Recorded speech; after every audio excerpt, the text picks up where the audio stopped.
We're here with Holly Dunaway again. Holly, can you introduce yourself one more time for us? You want the official version?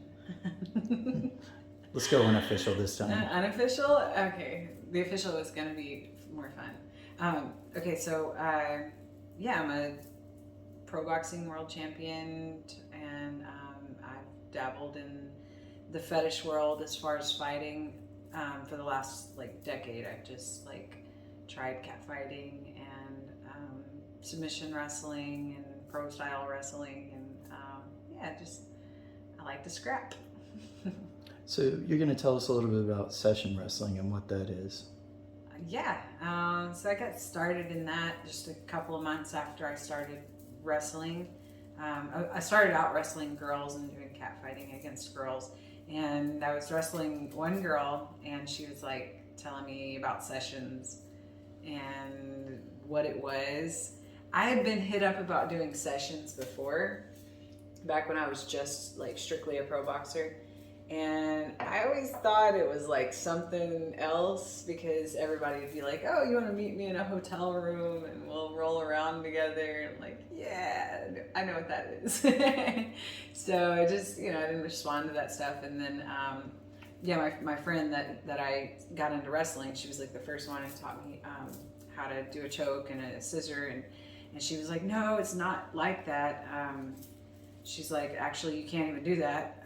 You can't even do a more sexual side of it.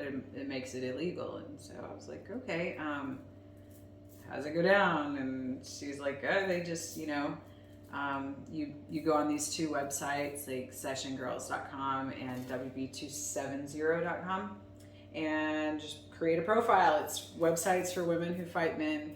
And she's like, you just pick your hourly wage and set it up through emails, and you travel with your wrestling mats and boxing gear if you want to do that, and you just charge what you want, work when you want, and let them come through the door. And she's like, you even get your money up front. And if they don't remember, just be like, you got something for me? So she just really explained it and made it, I could kind of visualize it, so it made it not nerve-wracking for me. But so my very first session against a guy, he was in Atlanta. I was living there at the time, and he had a wrestling gym downstairs in his house. And I brought my sister with me, my sister Rain. She got into wrestling at the same time I did, and yeah, so she got to cheer me on, and I felt safe. And it was a competitive wrestling, my first one. I did end up winning, maybe 3-1 or 3-2, something like that. So I didn't, landslide him. But yeah, it was a nice, tough wrestling match. It was actually fun. I think we laughed so much, and yeah, it was a good experience. And so I started traveling every 2 weeks or something like that, and just getting on an airplane and going for 2 days at a time, and advertising that I was going to be in a certain city, and I would fight maybe 5 or maybe as many as 8 or 10 if I was going to be there for 2 or 3 days, guys. And I'd also do video shoots against girls and stuff, but there was never a time that I walked in the door and it was a woman that was paying me to wrestle her, without some guy to be watching or paying for the video or something. So yeah, it's pretty much guys doing mixed wrestling sessions is kind of the MO. So if someone has not tried this before, what recommendation or advice would you have for someone that's interested in looking into sessions? So figure out what you want and what you don't want, and just outline that, send it in an email, and don't go back and forth with the girls too much, because there's a lot of guys out there who have no intention of booking.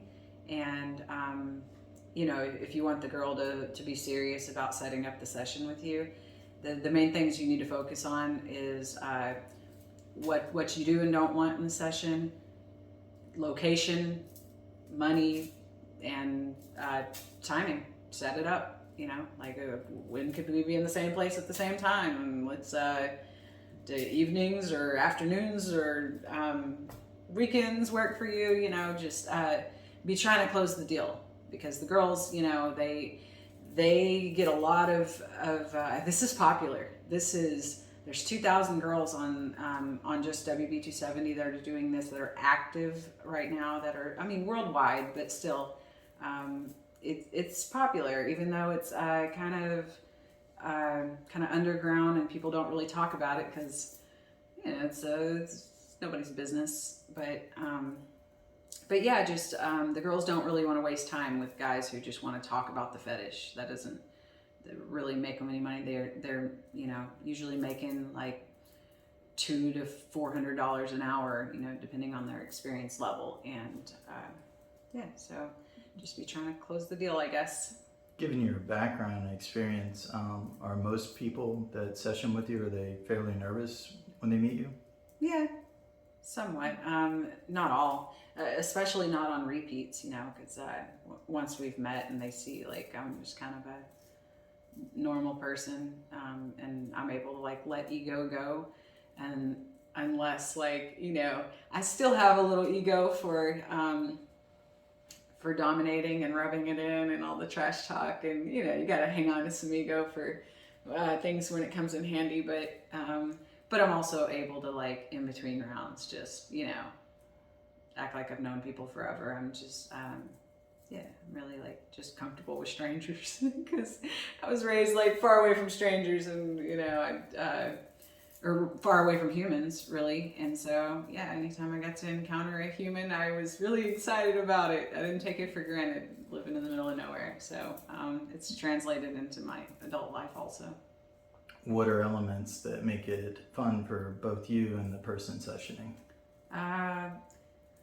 So communication, of course, I try to pay attention to if they're having a good time or not, if they could communicate with me would be super helpful, but I'm good at like reading reactions and telling if somebody's like working out really hard or getting frustrated or being kind of hard on themselves or whatever, so I'll like back off and do more like fun submissions and not really make it so competitive. So just me reading their body language and body communications, and if they could verbally communicate with me. So communication's key. Okay, any final thoughts? No, set you up a session, figure out what it is that you want, and it's out there for you. You just gotta send an email. Where would they email you at? My email address is hotstuffholly10@aol.com. Don't come for me. AOL's been good to me since I was a teenager.